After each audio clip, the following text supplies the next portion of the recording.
talk about mounting chain rings to the crank. This is a mountain bike crank. We've got the non-drive side, the drive side, which has the spider attached. That's where the chain ring goes. Got the new set of chain rings, which we will take out.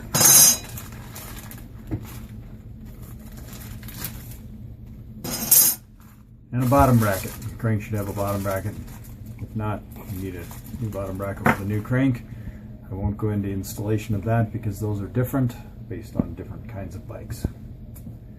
But what we do is take the chain ring first, mount it.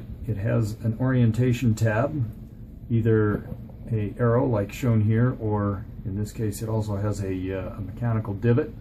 Sometimes there's a little tooth that sticks out. That aligns with the crank arm itself.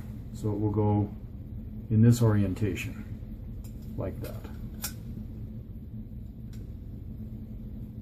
Simply put in a chainring bolt. The orientation is that the bolt head, the male part of the bolt, comes from the outside. The female portion of the bolt is on the inside. We do all four of those. An important point to note is the length of these bolts. Some of them require a longer bolt, some of them a little bit shorter bolt. Make sure that you get the right bolts from your bicycle shop. The next piece is to mount the small ring. With this crank, it requires a spacer. Some do, some do not. This one does. Again, we take the markings of the chain ring. Notice this small bump here that pokes out. That tells us that that will align with the chain or the crank arm. Also of note is where this part number is. The part numbers should all be seen from the outside once the crank is installed. So that means it goes this direction.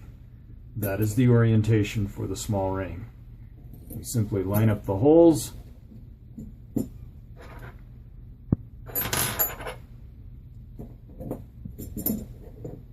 And put in the bolts. Final step is to tighten all the bolts to the torque specification.